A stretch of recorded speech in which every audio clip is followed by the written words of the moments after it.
Now you'll notice Muslims are starting to have doubt in Islam. And you will notice one thing that is in common among all of them. Their questions never come from studying the Quran. Their questions always come from outside, from some YouTube video here, some TikTok over there, some article over here, something they heard over here, they were watching the news, they were watching a movie, they have these questions, and then they say, Islam better give me an answer to all of my questions. It better answer curiosity A, B, C, D, and E. And if it doesn't have my answers, then this is not the right religion for me. Because now it's supposed to be like Google. When you ask Google something, it answers you immediately no matter what you ask. It has some answer for you. So Islam should be able to answer every question I have. What does it do? Obviously, Allah will not waste time answering your useless questions. Because you're not respecting what Allah is giving you. You're not giving time to that. You're not focusing on that. And so as a result, now I only have 2 minutes left. So I'll tell you what Allah shows us. He says when you keep asking these kinds of questions, it starts taking away your iman. With every question, your iman is being taken away. And slowly, 1% of iman got replaced with, I guess Islam doesn't have this answer. Then the next one, Islam's not that impressive.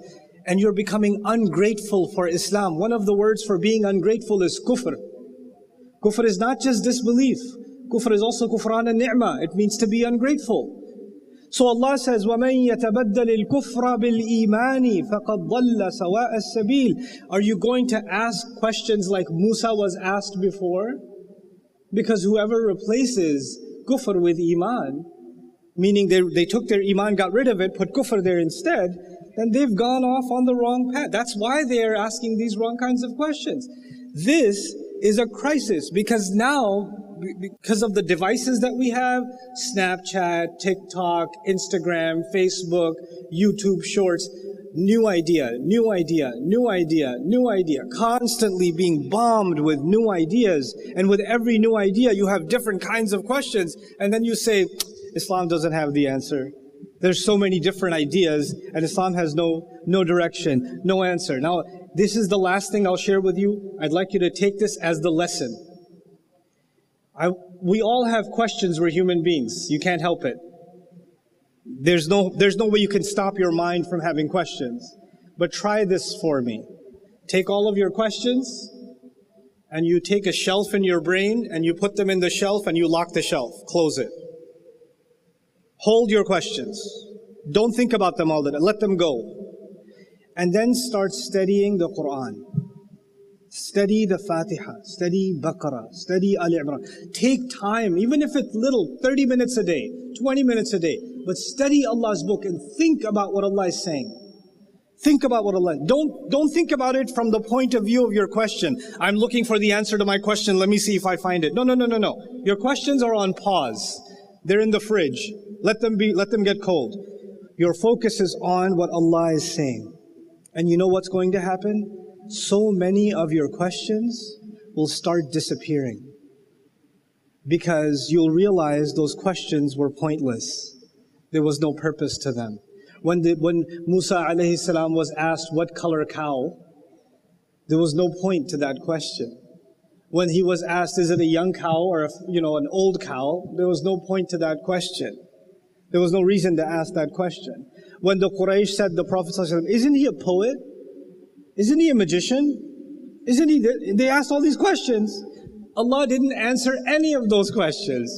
They say this, leave them alone. They say this, leave them alone. There are so many places in the Quran where people ask a question, Allah doesn't even answer it. أَإِذَا كُنَّا عِظَامًا وَرُفَاتًا أَإِنَّا لَمَبْعُوثُونَ خَلْقًا جَدِيدًا. When we are broken, our bones are broken in the grave and we turn into dust and decay, we're going to be made a new creation all over again? I'm going to be brought back to life? How? This is a question they asked. Allah said, قُلْ كُونُوا حِجَارَةً أَوْ حَدِيدًا. Go turn into metal. Go turn into a stone. I'll bring you. That's not an answer. That's like, this is a stupid question. It doesn't deserve an answer.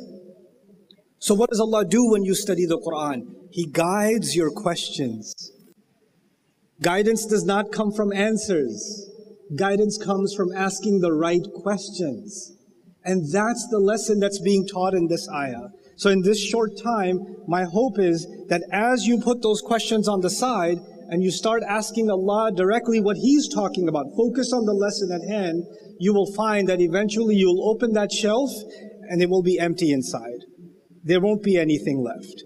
All those questions will either disappear or Allah will answer them in a way that no human being could answer them. That is the gift that Allah has given us in the Quran. That's why He keeps telling us, not أَفَلَا تَعْلَمُونَ, why don't you know? Why don't you know? Allah says, أَفَلَا تَعْقِلُونَ, why don't you then think?